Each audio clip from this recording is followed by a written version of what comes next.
todos y todas, mi nombre es Daniela Calonge, soy trabajadora social en Petición Internacional y además estoy especializada en género, migraciones y cooperación y desarrollo.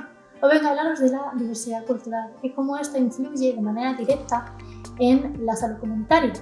Para eso, quiero que entendamos que a nivel global hay una multiplicidad de contextos y que estos a su vez crean culturas. Es por eso que antes de adentrarnos en este tema, voy a hacer un inciso para diferenciar, partiendo de una base bastante clara, entre multiculturalidad e interculturalidad. Cuando hablamos de multiculturalidad, tal y como expresa CEA, estamos hablando de diversas culturas que conviven en un mismo territorio, pero que no interaccionan entre sí. Además, se pueden crear jerarquías con las otras, siendo la cultura mayoritaria la que domina sobre la minoritaria. Cuando hablamos, en cambio, de interculturalidad, tal y como expresa la UNESCO, hablamos de esas mismas culturas que conviven en el territorio, pero además se interactúan entre sí, se interrelacionan y además se benefician las unas con las otras. Generan además expresiones culturales alternativas de unas culturas y otras y parten desde la equidad, el respeto y la tolerancia. Por eso, desde este vídeo, quiero que partamos, y voy a partir en todo lo que vaya a comentar hasta ahora, desde la perspectiva de la interculturalidad, porque considero que esta perspectiva es la clave para generar una convivencia sana, pacífica y basada en el respeto.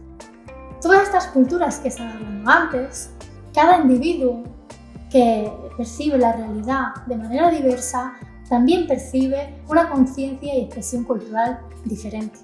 Para eso voy a aclarar puntos clave que se basan en nuestra cotidianidad, para que podamos entender mejor tanto como profesionales como personas partes de la cultura. Cuando hablamos de diversidad cultural, en el imaginario social se crea una imagen concreta, que es raza, etnia y país de origen. Pero la cultura y la diversidad cultural es mucho más amplia. Ahí está el género, por ejemplo, la edad,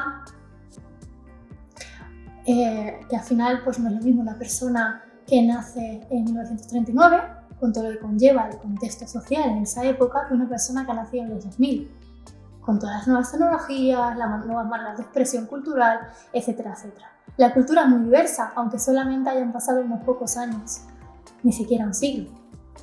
Lo mismo pasa con el poder adquisitivo. No es lo mismo un grupo social con un poder adquisitivo bajo que un grupo social con un poder adquisitivo alto o muy alto. Las expresiones culturales son muy diversas, porque son contextos diversos.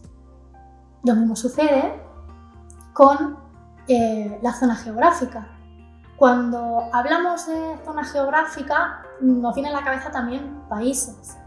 Pero la zona geográfica puede ser incluso dentro de una misma ciudad. Dentro de una misma ciudad se crean estrategias culturales y expresiones culturales diversas. No es lo mismo vivir en un pueblo o incluso en una periferia de una gran ciudad, a lo que no tenemos acceso a los recursos, es mucho más complicado, es mucho más difícil la inserción laboral, etcétera, etcétera, que vivir en el centro de la ciudad con todos los recursos disponibles, con el acceso al mercado laboral mucho más simple. Luego, los valores compartidos. Es verdad que cuando creamos grupos sociales, lo hacemos también en base a los valores. Esto también crea cultura y expresión cultural. Por último, quiero que entendamos todos estos ejemplos que os he dado anteriormente, no como partes y conceptos individuales, sino como conceptos que se retroalimentan y nos influyen de manera transversal a todos y todas, a cada uno de los individuos que participamos de la comunidad. Es por eso que me voy a basar en pequeños puntos de nuestra cotidianidad. Para eso vamos a centrarnos en primer lugar sobre cómo influye en cada parte todos estos conceptos. Vamos a partir de la interpersonalidad.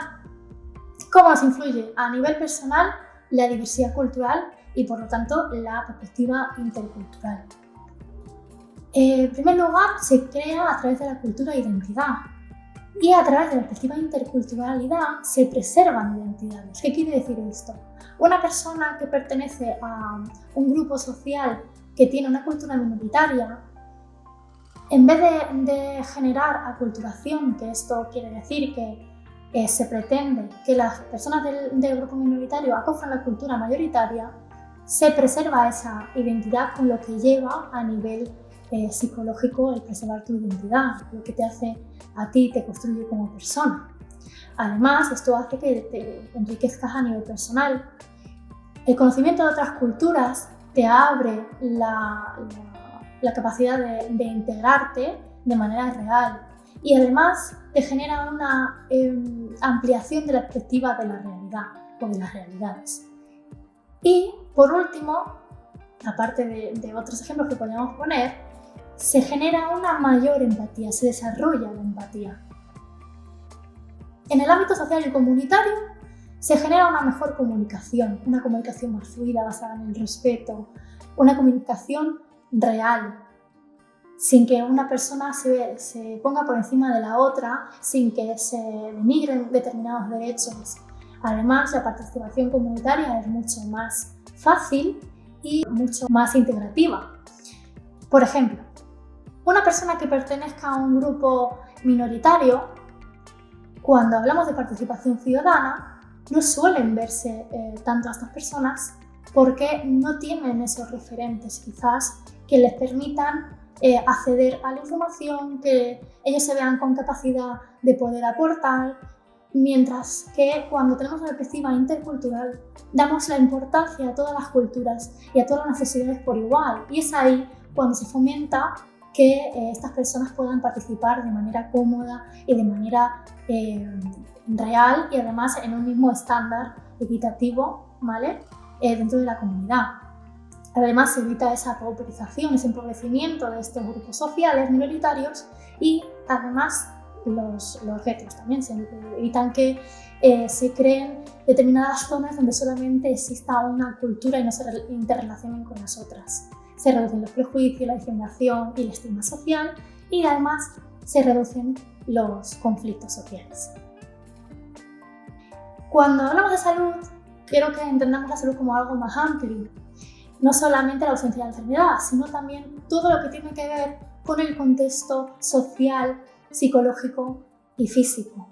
Es por eso que se le da más importancia a la salud psicoemocional en la perspectiva de la interculturalidad, porque se crea una percepción de la salud más global.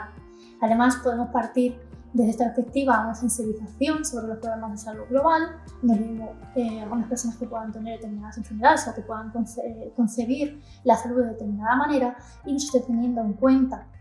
Se puede mejorar el acceso a los servicios de salud y los recursos que van ligados a estos, no solamente lo referente a lo sanitario, sino los activos de salud como tal. Y creo que es importante también que haya una sensibilidad en cuanto al personal sanitario sobre los conocimientos y contextos culturales. Ya no solamente las barreras idiomáticas pueden impedir que una persona acuda a los centros de salud o a cualquier otro recurso, sino muchos otros contextos que no se tienen en cuenta.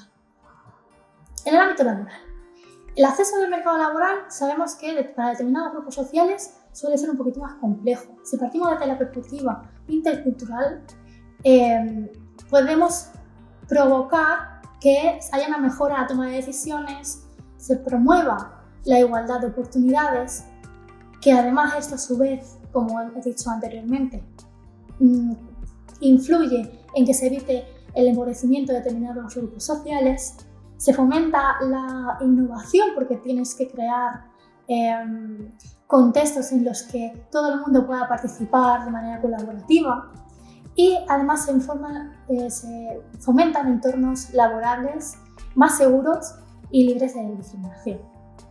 En el sector educativo, creo que esta es la base desde la que se parte absolutamente todo el contexto social. Es por eso que se puede empezar por este ámbito desde la sensibilización de la cultura, de las culturas en el ámbito educativo. Con esto se pueden crear programas que eliminan mitos, prejuicios sociales y esto así, a su vez, se evita que se ocurra en contexto de discriminación o incluso que se den situaciones de violencia y bullying. Además, como he dicho anteriormente, es muy importante la representatividad y los referentes para que cada niño y niña pueda tener en cuenta que puede llegar a ser aquello que quiera o que es importante su cultura y su persona en la sociedad y por lo tanto esa persona también es importante, creo que es fundamental, así como la investigación a nivel intercultural para poder seguir progresando en este ámbito. Para culminar, creo que es importante destacar que para una convivencia basada en el respeto, la perspectiva intercultural es básica para fomentar y generar un desarrollo comunitario real. Muchas gracias.